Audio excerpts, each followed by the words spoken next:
Well, erotica is some kind of wordplay. I think we really like in lyrics and in the concept actually. It's a combination of necroticism and erotica, which kind of summarizes the lyrical content, which is about like some kind of Victorian brothel where the prostitutes are like murderous victims. And I think it's really strong combination with like lyrics about sex and death, which is always an interesting marketing tool in the metal scene, basically. And it's also that content is really important to us. I mean, like telling a story, and a story that's more in the vein of Lovecraft and Shelley and stuff like that. So I think it's really important to tell a story, and that's a thing I miss with lots of bands nowadays. I mean, it's more like entertainment, and it's not really a concept or a story. I think it's very important to tell a story with the lyrics and with the artwork and everything. So like you reversed technical team. Yeah, we're the. Which is always very fascinating. How it drives those people, and it's just one person. In our case, it's a whole brothel. Murders.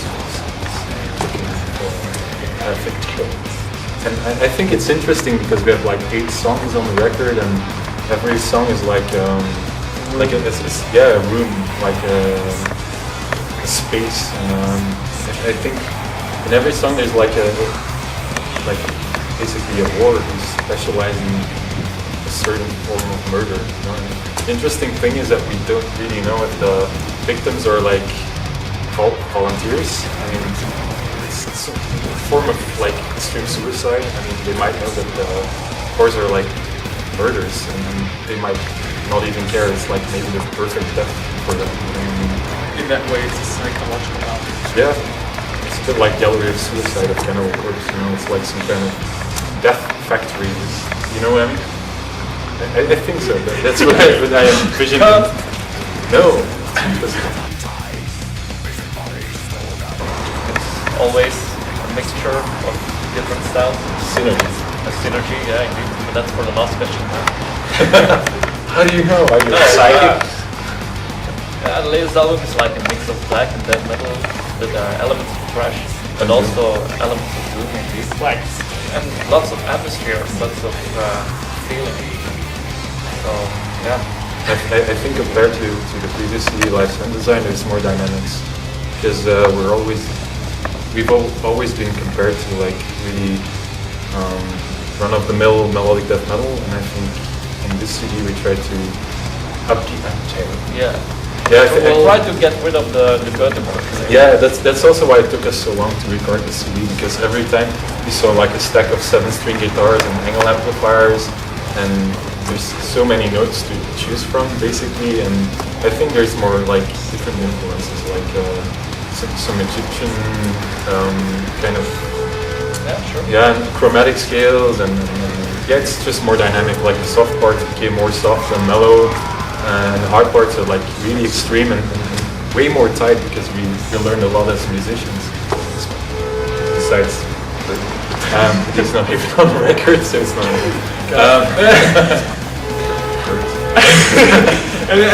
Anyway, before it was more about technicism, and now the new album is more intense, more about feeling. Yeah, we improved as musicians, but it's more functional. It's not just like on Live Sound Design and the first CD or whatever the fuck that thing was. Well, the fall, yeah, that's it. We used lots of tapping stuff and guitar ranking, but not really functional. It was more like, show off, but sloppy. See what I can do. And now we're like more thinking from a songwriter point of view. So we try to incorporate our skills, or the mickle skills we have, to make like a really adventurous style. We try to do this in a modest way.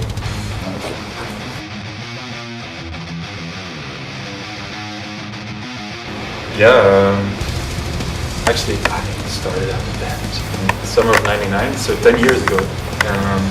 Back then we were rehearsing in my attic, and I was still living at home.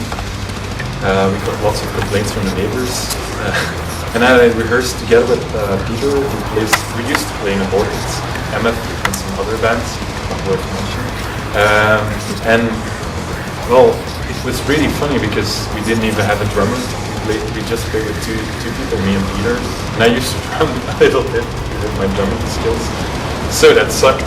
And then we met Ruben, who's still one of the remaining members. I think he joined in 2002 or something, and he basically learned to play the drums in Herfst. But now he's fucking cool. I mean, he improved a lot. And we he keeps improving. Yeah, he's quite cool behind the drum kit.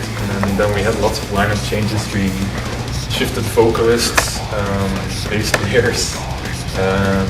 Yeah. And then we found the new vocalist. Well, actually on Necrotica we had like a session vocalist who is called Nieuwe, or Boyd. I'm not allowed to tell his real name. He's one of the most talented singers in the underground scene, but he's not into like entertaining people. And that's quite a bit of a problem if you play live all the time. So we found Dieter. He's fucking insane, but he's got a sick high-pitched scream, a bit like Radio Folk. And also clean vocals, drums, everything.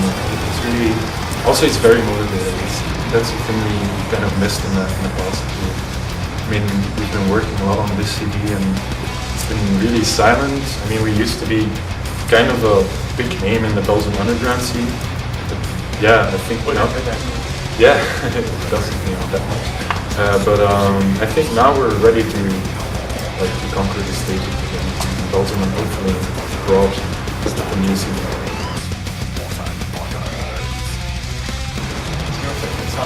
For me, one of my favorite.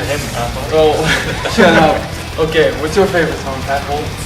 What's your favorite? We still have some lineup difficulties with the band. Please below me, obviously.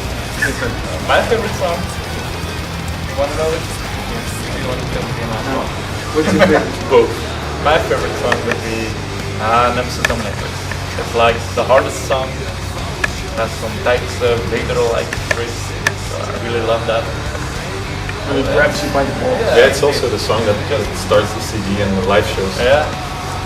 It's really catchy. That metal song. Really cool. So that's my favorite. Rocks. I have to choose. I love all of them, but one of my favorites would be Scarlet Necromance because it's very catchy and really stands out live.